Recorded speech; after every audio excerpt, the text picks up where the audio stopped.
Le malade mental est considéré ici comme un possédé, comme quelqu'un qui a des esprits mauvais en lui.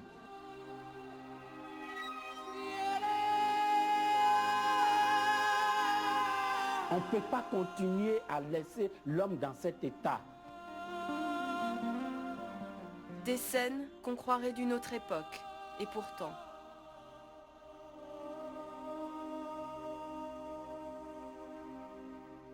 Dans les régions éloignées de la Côte d'Ivoire, c'est le sort qu'on réserve trop souvent à ce qu'on appelle les fous ou les possédés.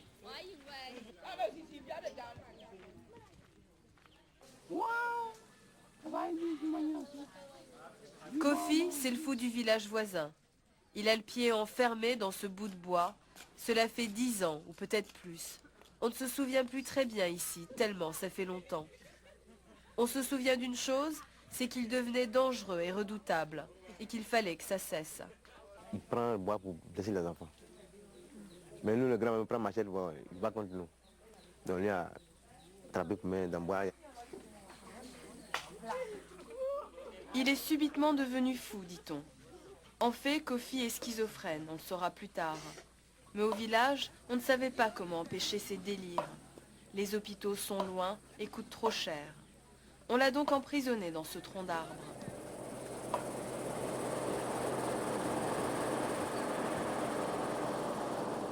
Tous les jours, Grégoire à Hongbonan sillonne la campagne ivoirienne. Il va de village en village à la recherche de gens comme Kofi. Et ils sont nombreux.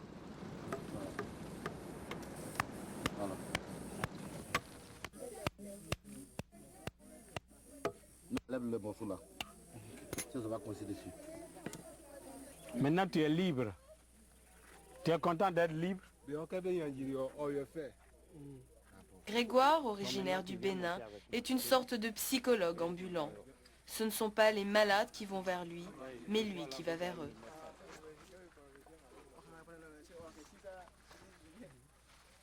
On va le prendre, on va le soigner. Si Dieu le veut, s'il guérit, on le retourne à la maison.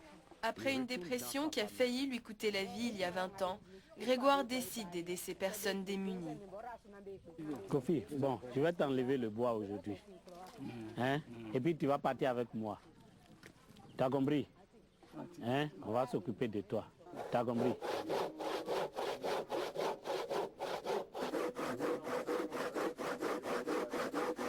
Et si on ne l'enlève pas, sauf la mort qui peut le délivrer. Hein?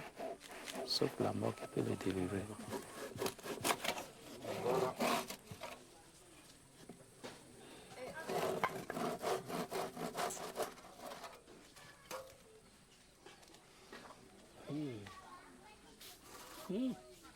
D'accord. Tu es content? C'est pas comme ça qu'il faut traiter l'homme. Parce que même un animal, tu ne peux pas le traiter comme ça. Il y a des moutons qui sont dans le village, qui vont, qui viennent, mais lui, il est bloqué à vie. Il est bloqué à vie.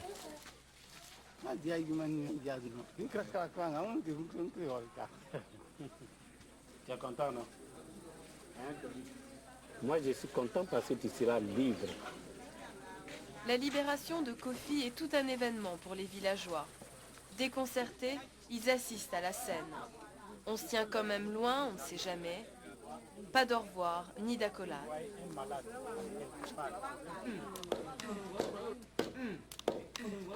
La vie reprend aussitôt son cours, comme si Kofi n'existait déjà plus depuis longtemps.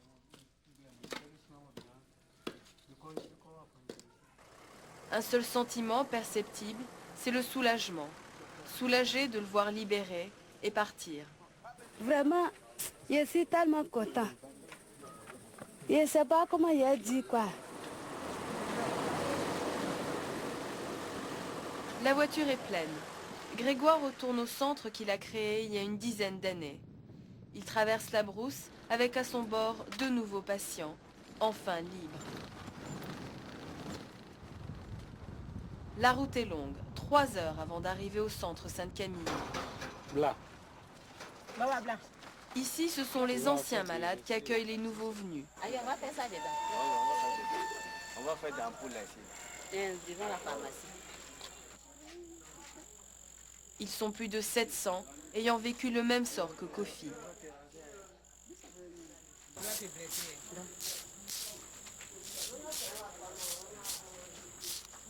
Chaque nouveau venu reçoit une attention particulière. La majorité des employés de l'association sont des anciens malades et travaillent comme bénévoles aujourd'hui.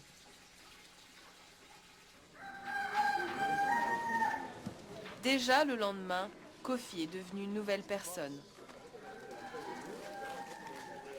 Allez, salut-moi, salut-moi. Ça va bien? Tu es content d'être ici? Tu as mangé ce matin? Tu as mangé. On ne peut pas soigner un malade comme si c'est un instrument qui arrive. Bon, qu'est-ce que tu as? C'est ça. Non, il a besoin plus que ça. Comment tu vas, l'homme fort? Et ta santé? Il faut changer l'approche de la maladie mentale, dit-il. Les méthodes varient selon les pays, mais pour Grégoire, que ce soit des hôpitaux psychiatriques, des camisoles de force ou des bouts de bois en Afrique, le principe reste le même partout. C'est toujours l'enfermement, le rejet. Vous savez, le plus important d'un malade, c'est la confiance, c'est l'amour. Lorsque le malade arrive dans un hôpital, par exemple, où il sait qu'on doit le soigner, celui qui doit le soigner, il voit la personne lui mettre les chaînes aux pieds, l'enfermer dans une maison. Mais comment ce malade peut vous faire confiance? La maladie mentale, il y a une chose, on peut guérir le malade mental, on peut le soigner, mais ce n'est pas seulement avec le médicament. Et Grégoire en sait quelque chose. Il a lui-même frôlé la maladie mentale. Moi, je suis venu en Côte d'Ivoire en 71. J'ai commencé mon travail de pneu. Et en tout cas, tout marchait pour moi, tout allait très bien. Mais subitement, j'ai tout perdu. Et j'ai tellement perdu que j'ai failli me suicider. Hier, quand j'avais tout perdu, qu'est-ce que j'avais voulu? J'avais voulu trouver des gens sur mon chemin pour m'aider. Après cette épreuve, il abandonne son métier et se consacre entièrement aux malades, ceux qu'on qualifie d'irrécupérables. À Abidjan, on les aperçoit errer dans les rues, sans moyens, totalement livrés à eux-mêmes. Les malades mentaux ici, ils sont considérés comme des ordures, comme des déchets humains. Ils sont abandonnés dans les rues, nus, délaissés. Et chacun fait d'eux ce qu'il veut.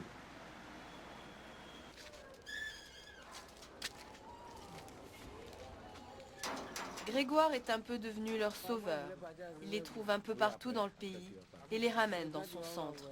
Je t'ai dit, attends, tu vas partir. Je vais t'envoyer. Alors la vieille, bonjour. Comment tu vas? Ça va maintenant? Elle, par exemple, elle a fait 36 ans dans le bois. Tu peux te lever? Tu peux marcher un peu? Voilà, donc, c'est maintenant elle commence à se redresser un peu. Sinon, quand elle était venue, elle ne pouvait pas du tout se lever. Elle est restée 36 ans. 36 ans dans le bois. 36 ans. La vieille, comme on l'appelle affectueusement ici, est un exemple de réussite pour tout le monde. Le mot irrécupérable est désormais banni du vocabulaire du centre Sainte-Camille. Des massages, il faut lui faire des massages et puis... Bon, au niveau mental, maintenant, ça va. Mais c'est quelqu'un maintenant pour se redresser. Il y a encore du... Tu peux marcher un peu, tu vois.